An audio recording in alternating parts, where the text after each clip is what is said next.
Hello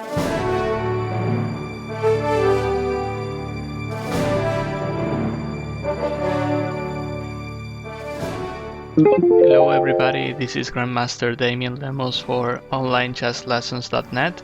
In this video I'm gonna analyze a game of round 6 between Grandmaster Van Wely against Grandmaster Wang Hao. So let's get started. After d4, knight f6, c4, g6, we'll see that we'll get a king's Indian soon. And here white plays the fianchetto system with c3.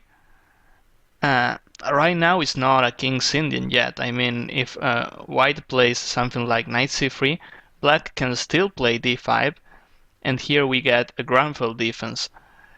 So this c3 system, I played this as white against the king's Indian and Granville as well. What I like about c3 is that you can play this setup against king's Indian and Granville, and the other advantage is that in king's Indian, in almost every single line, black plays d6 and e5, and later, afterwards, he wants to attack at kingside. In this c3 line, that is not possible because we'll have such a good defense at kingside, and this game, it's a good example. Black plays d6, white castles, and here black plays c6. Black can also play knight c6, and after knight c3, a6, this is the Pano variation. Usually black wants to play rook b8 and b5, so then he gets out of this variation. And he can also try playing knight bd7, followed by e5, which looks like the king's Indian spirit. And just to say a line here, if you want to study this more as white, I strongly recommend queen d3 here. Here, of course, black has a lot of moves, but the main idea for white is if black plays this, we can trade, and we'll play a nice endgame, which is, in my opinion, much better for white, at least from the practical point of view. And as we will see, this bishop on c2 is creating a lot of pressure on this diagonal, so if you play this as white, I strongly recommend queen d3 here. But now let's go to the game. Black plays c6, which is blockading our diagonal, so this makes sense. Knight c3, and here black plays bishop f5. So what is the idea of bishop f5? Black wants to play knight to e4, right?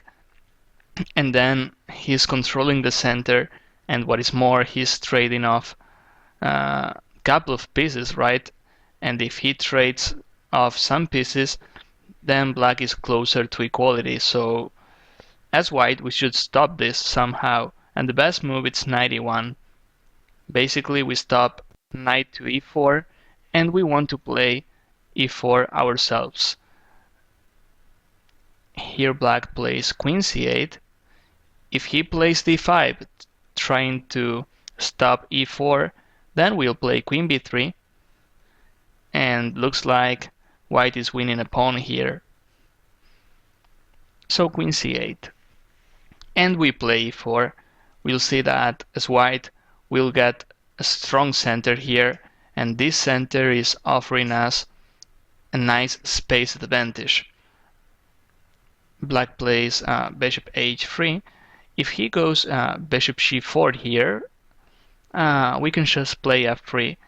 And I think that this f3 is only favoring white, because now the center is more protected, and we'll continue with bishop e3. And this knight on e1 can improve via c2 or d3 as well. So again, I think our center is much stronger here as white. So yeah, these moves should be better. There's no need to make white play f3 here. Knight to d3 makes a lot of sense. As you'll see, the d4 pawn is not well protected here, but there's no way black can attack it yet, so bishop takes, king takes. So after this trade, what we have to see is if we place our pawns on light squares, then we'll have a strong bishop on c1, because this bishop can move almost anywhere. So I mean, if we have the dark squares bishop, we'll have to place our pawns on light squares. And by the way, this bishop won't be that great. For instance, black plays e5, and then we just play d5. This bishop on c7 won't be a good bishop. It's being blockaded by his own pawn. But the problem is, if black plays differently, then one day we'll be able to advance. Although here I'm a big fan of playing f3. We can follow bishop here, rook c1. We have a very strong center and space advantage. We can improve our position little by little. Black wants to play active here, so he plays e5. And we have to play d5. First of all, because we want to win more space and we want to place our pawns on light squares. And by the way, if we take on e5, he'll just retake, and here we can't win a pawn with knight takes because he also plays knight takes e4, and here black gets his material back and we don't have a strong center anymore, so doesn't make any sense to trade off too many pieces here. So after e5 we'll play d5, winning space, and here black tries b5, which is a very active way of creating counterplay. As we'll see, if he takes here, then our position is much easier to play. We'll play f3, defending everything in the center, and we'll play bishop e3 followed by rook c1. Black is lacking space again, and we'll have such an easy play at queenside. So here b5, it's a better try, and we have to take on b5. If we play b3 here, black can just play c takes d5, and then looks like we are losing a pawn. We can't take this way because he'll take on c3, and if we take with the e pawn, he'll take on c4, winning a pawn. So we'll take on b5, he'll take on d5, and we take on d5 with the e pawn. Here what I see is that white is up a pawn, but black will have some counterplay at kingside because now he has more pawns there. So queen c4. At first sight looks like black is attacking d5. b5 it's already protected, but white plays a simple move like rook e1, controlling the e4 square. But the question is, what happens if he plays knight takes d5? Then we'll have knight takes e5. By playing this, we attack the queen, we get our pawn back, and we trade some pieces off. Knight takes c3, knight takes c4, and here it's quite clear. He'll lose the d6 pawn too, and the game is over. Too many extra pawns for white. And if he takes on e5, well, we'll just play queen takes d5 again. The tradings are forced, so much better for white. And black plays h6 here. Well, with so many possibilities for black, such as knight bd7, maybe rook e8, trying to play e4. It's like h6. I mean, we have to understand it. I guess that with h6, black wants to stop bishop c1. I mean, bishop can play here or here maybe, but after h6, now our bishop has less squares. In fact, we can only play bishop e3 here, but I don't think this is the best square for our bishop. In the future, black can try something like knight g4 or f5 followed by f4. So I like h6 because it's trying to do a pawn storm at kingside, and at the same time it's quitting our bishop some squares. So I think that is why black played h6 here. And white plays a4. Basically the idea of a4 is looks like we want to defend b5, but actually white wants to play a5 and then continue with rook a4. By playing this, we push the queen back. So this is a great maneuver.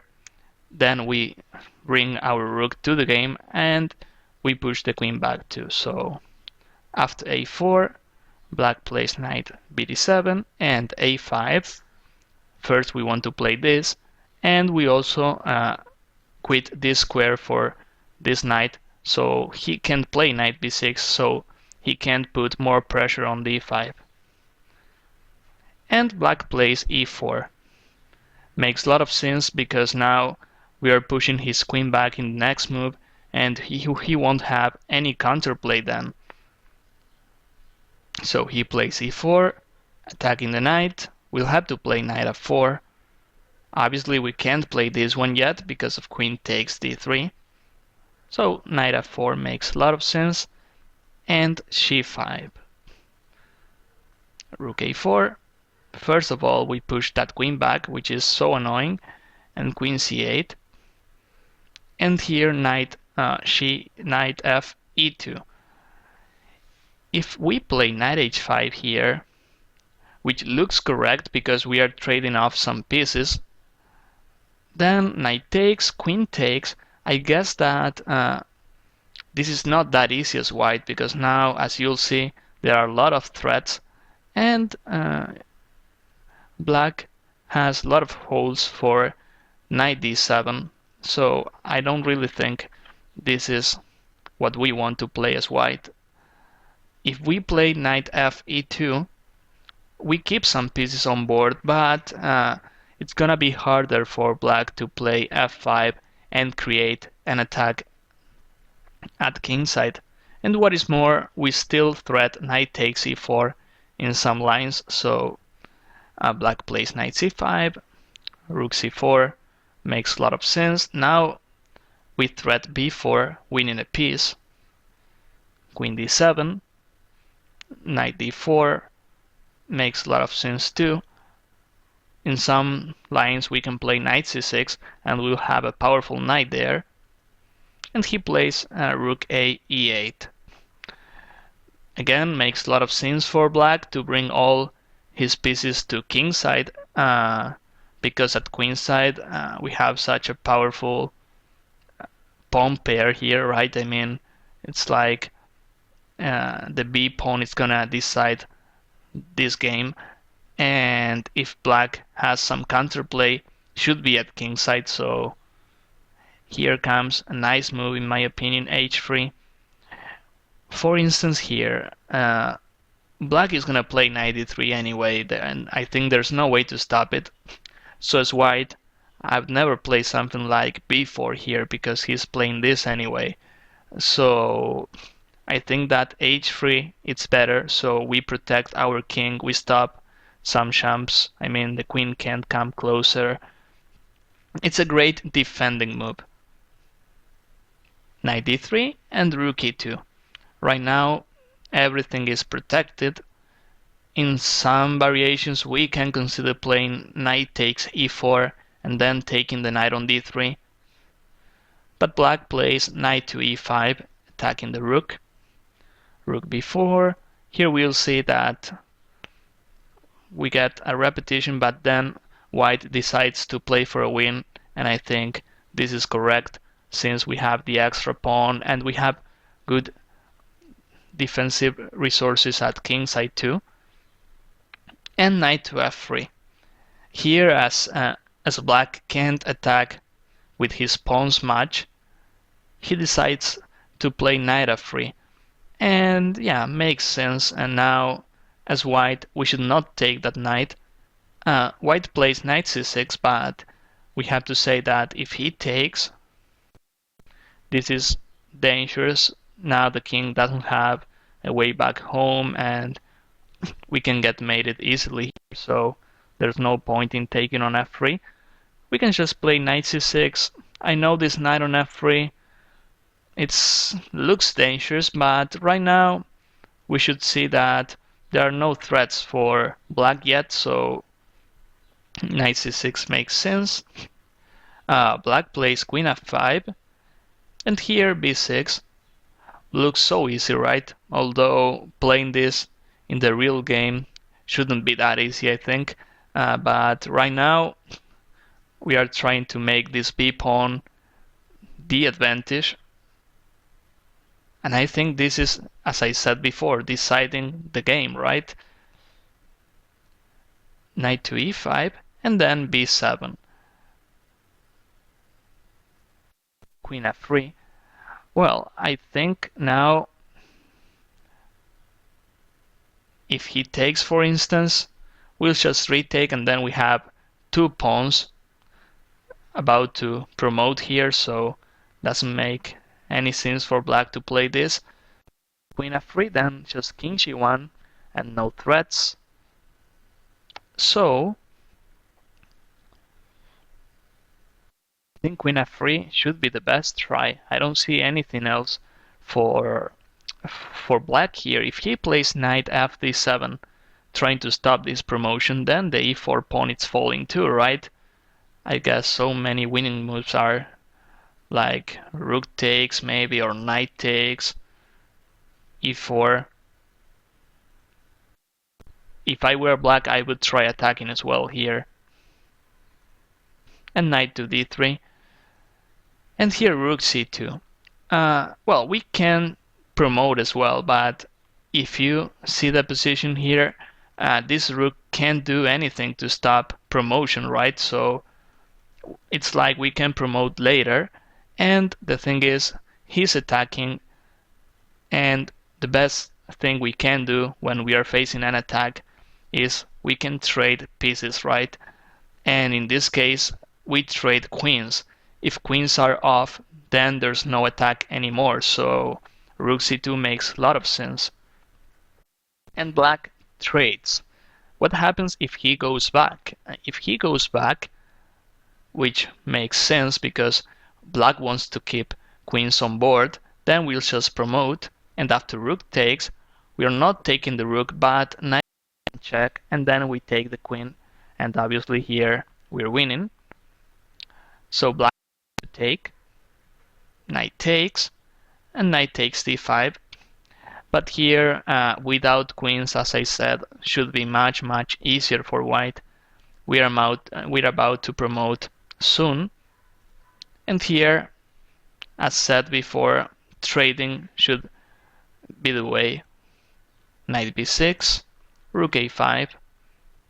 I think rook a6 is also winning. We are threatening the knight. And if knight d7, I think we have a choice here. We can play this. Knight d5 looks promising as well. A lot of possible moves for us. But, well, rook a5 should be okay as well. Knight to e1, rook e2. These are last threats for black here. Knight d3 as well. So we stop all threats now. And knight to e5. Trading here again. Rook takes. If he takes with the bishop here, again I think we have a lot of possibilities as white. Knight f5 being one of them. A lot of threats. So is the e4 pawn under attack, bishop b4, too many threats. And in the meantime, black has to care about the b7 pawn. So he takes with the rook, and here the simple knight f5. Easy to miss, right, because the knight is actually protected by our rook. And rook b8, knight takes. And now black loses a piece. Here black resigns. If he takes on c7, then we'll play bishop c3. And if he takes on a5, we'll just take again. And now, yeah, black can take because we take on b6 and we still are a piece ahead here. So instead of rook b8, he can try other moves, but basically we threat knight takes bishop and bishop c3. If he takes here, we can just retake. And here, I guess we have so many winning variations here, but one of them could be maybe bishop here, so this knight can't move, and then we can promote later by playing something like knight here and knight c6. We can take this bishop and then take on e4. So many possibilities as white, so after this again, black resigns. So I like this example because it's a nice example of defending as white, and since he took the pawn on b5 after that, white defended pretty well. So it's also a nice example of how to play against the King's Indian defense. So I hope you enjoyed this one, and I'll see you in future videos.